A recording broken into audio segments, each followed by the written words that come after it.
Olá, a paz do Senhor, eu sou Oscar Rufino e para você que está assistindo às nossas lições, hoje nós estudaremos a lição de número 9, que tem por tema os milagres de Jesus. O nosso texto bíblico básico, ele se encontra em duas passagens, que são Marcos, capítulo 3, versículo 7 ao 12, e também João, capítulo 21 e versículo 25. O nosso texto áureo, ele fala a respeito de Jesus e que Deus ungiu ele e que Deus era com Jesus. Deus ele derramou a autoridade e o seu Espírito Santo para que Jesus cumprisse o seu propósito aqui na terra. O propósito de Jesus era anunciar o ano aceitável do Senhor e as boas novas que Deus tinha para Israel. Os objetivos da nossa lição são conhecer o contexto socio-religioso que fez o cenário ideal para a anunciação do reino de Deus.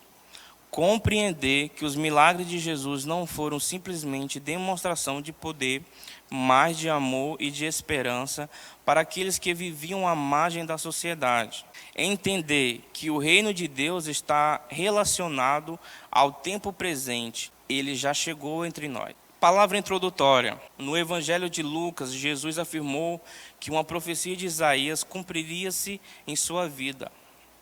Essa profecia se encontra em Lucas capítulo 4, do versículo 16 ao versículo 19.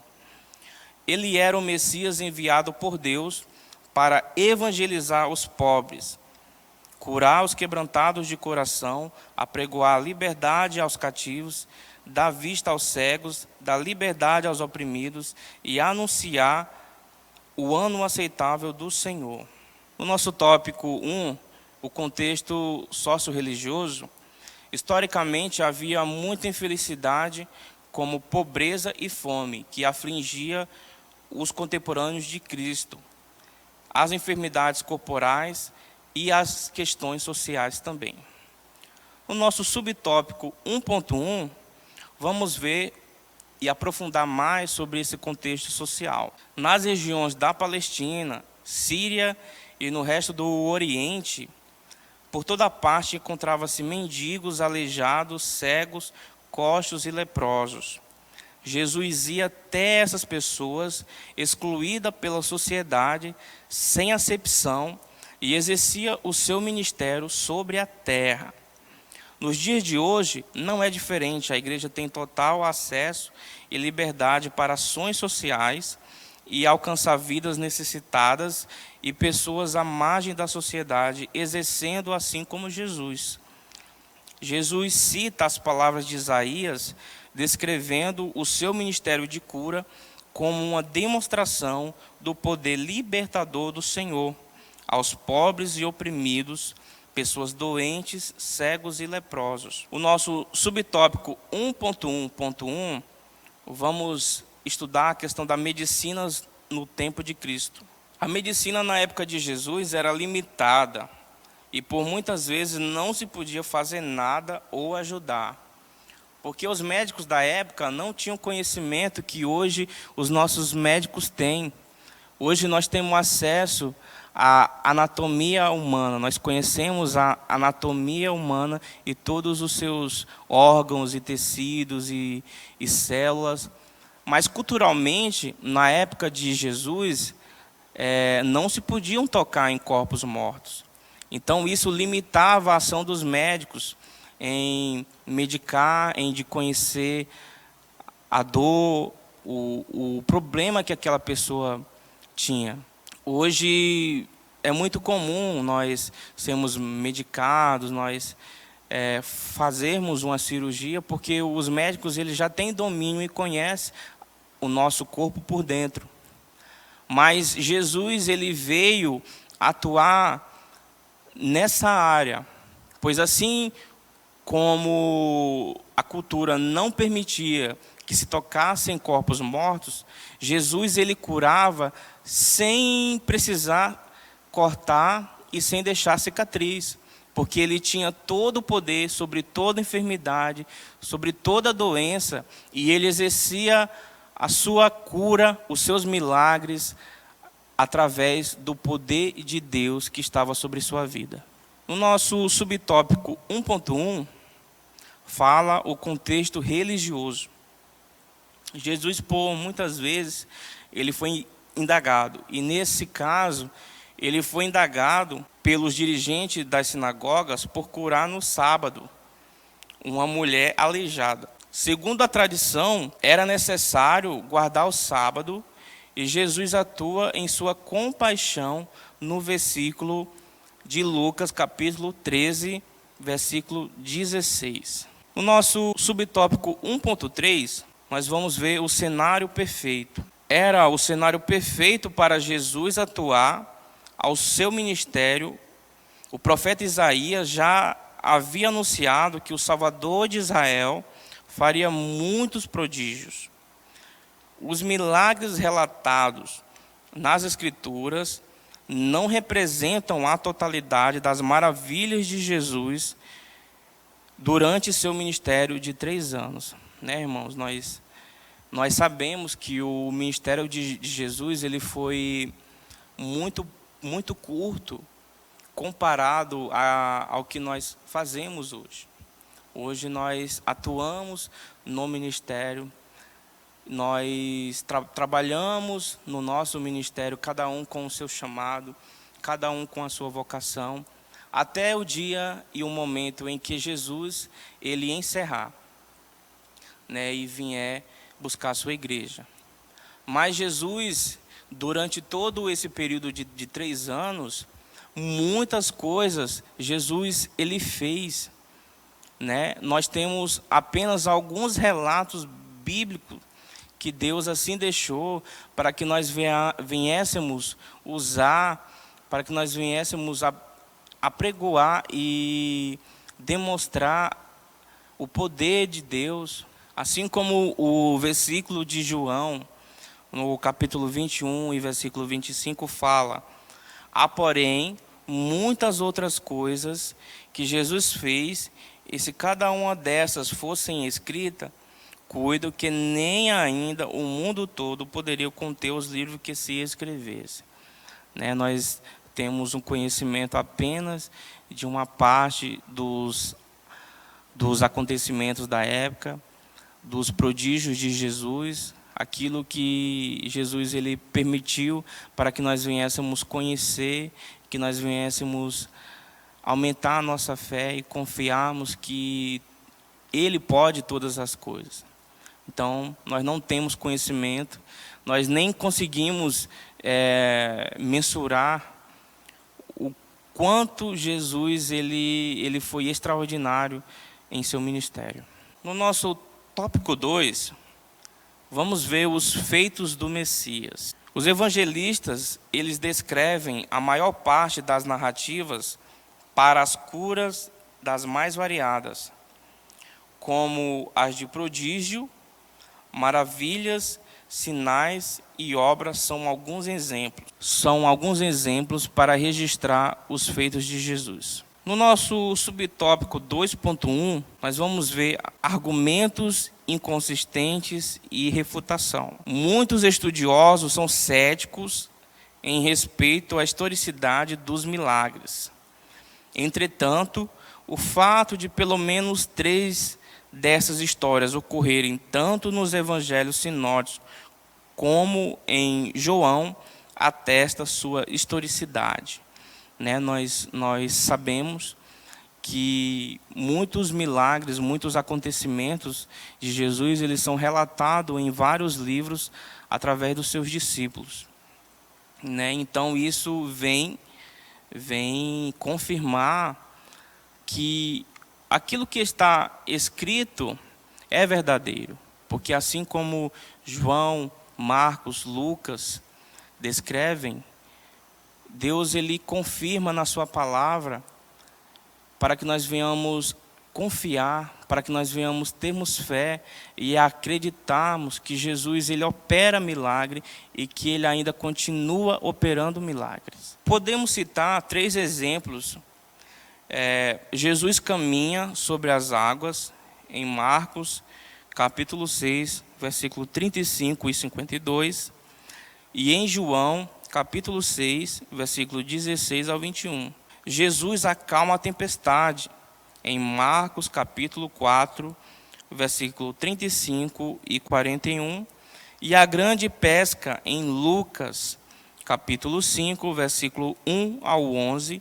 E João, capítulo 21, do versículo 1 ao 11 também. O nosso subtópico 2.2, vamos ver os propósitos dos milagres de Jesus. Ao realizar as curas, Jesus não pretendia simplesmente demonstrar poder, mas trazer salvação à alma humana. Podemos compreender outros propósitos dos milagres, como no nosso subtópico 2.2.1, vamos ver anunciar a chegada do reino de Deus. Um dos propósitos dos milagres de Jesus era anunciar o reino de Deus aqui na terra, que já era chegado através de Jesus. Em Lucas, Jesus anuncia no capítulo 11 e no verso 20, mas se eu expulso os demônios pelo dedo de Deus, certamente a vós é chegado o reino de Deus. Aqui, Jesus está confirmando através de sua boca que era chegado o reino de Deus.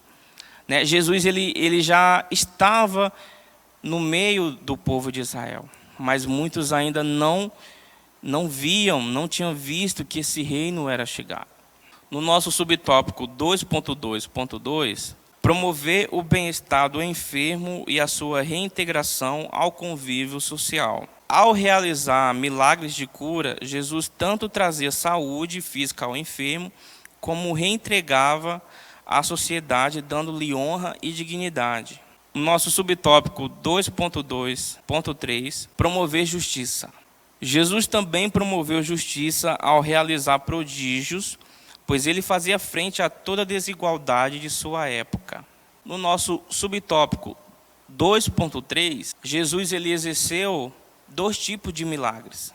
Ele realizou 2 tipos de milagres. Jesus operou milagres sobre os elementos da natureza e também sobre o homem. Sobre a natureza, ele operou na figueira amaldiçoada, na moeda da boca de um peixe, na primeira e segunda grande pesca, acalma a tempestade, ele anda sobre as águas, transforma água em vinho, alimenta uma multidão. Sobre os homens, ele operou na filha de Jairo, em Lázaro, no filho da viúva de Naim, na mulher com hemorragia, a sogra de Pedro, nos 10 leprosos, nos 2 cegos, no paralítico de Betesda, no surdo e gago, um endemoniado cego e mudo, um hidrópico e em um homem com a mão atrofiada. No nosso tópico 3, nós vamos entender a extensão dos milagres de Jesus. Os milagres de Jesus se estendem através da fé, pois Jesus sempre esteve atento às dores e às necessidades humanas. Uma das extensões de Jesus é através da minha, da sua e da nossa fé. No nosso tópico 3.1, nós vamos ver a extensão social. Em Mateus, capítulo 8, versículo do 1 ao 2, Jesus cura um leproso em meio a uma multidão.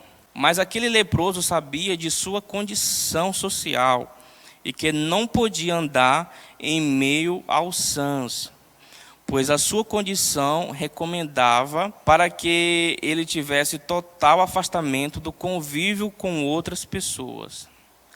Jesus ele atua, essa extensão dos milagres de Jesus.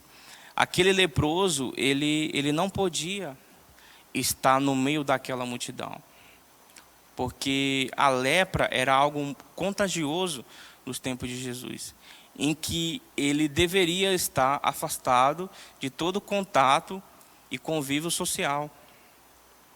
Mas aquele leproso, ele foi curado por Jesus. Então, Jesus ele quebrou tudo aquilo que impedia de que aquele leproso pudesse estar longe a Bíblia ela não fala, né? Ela não especifica se aquela pessoa ela tinha família, se ela tinha filhos, se tinha esposa, mas nós entendemos que aquela pessoa ela praticamente era abandonada, porque assim como nós vemos que a medicina era limitada e não tinha cura para a lepra, né? Ele também estava totalmente à margem e abandonado no meio daquela cidade. No nosso subtópico 3.2, nós vamos ver a extensão emocional. Jesus curou uma mulher com fluxo de sangue há 12 anos que sofria com esse mal. E ela tocou nas vestes de Jesus e logo foi curada. Ela não só portava uma doença física, mas cicatrizes emocionais. Aqui, irmãos, nós vemos também a questão da lei e cultural. Pois se uma mulher ela apresentasse um fluxo de sangue em qualquer época fora do seu ciclo normal, perante a lei, ela era imunda durante todo o tempo em que ela estivesse nessa situação. E qualquer pessoa que tivesse contato também se tornaria imundo. Ou seja, essa mulher, assim como o leproso, ela estava também totalmente isolada do convívio social. Jesus, naquele momento, tornou aquela mulher livre de toda vergonha da sua imundície e da dureza da lei daquele tempo. No nosso tópico 3.3, vamos ver a extensão familiar. Jesus operou seu primeiro milagre em um casamento e era comum, conforme a tradição das bodas, durarem uma semana. Acabar o vinho era algo humilhante para os noivos em um evento muito importante. Jesus, ao transformar a água em vinho, ele restituiu a alegria daquela família. Então, a extensão dos milagres de Jesus, ele alcança a nossa família, ele alcança a questão social e ele alcança a questão emocional. Chegamos ao fim da nossa lição. Em João, os milagres de Jesus são chamados de sinais para mostrar que ele era o Messias prometido. Jesus Cristo não mudou, ele continua realizando prodígios ainda hoje. Ele foi para o Pai, mas nos enviou seu Santo Espírito, que nos concede seus dons, dentre os quais o de cura e o de operação de maravilhas. Para que a igreja consiga transpor os limites da sobrenaturalidade, é preciso fé, unidade e uma vida de comunhão com o Senhor. Amém.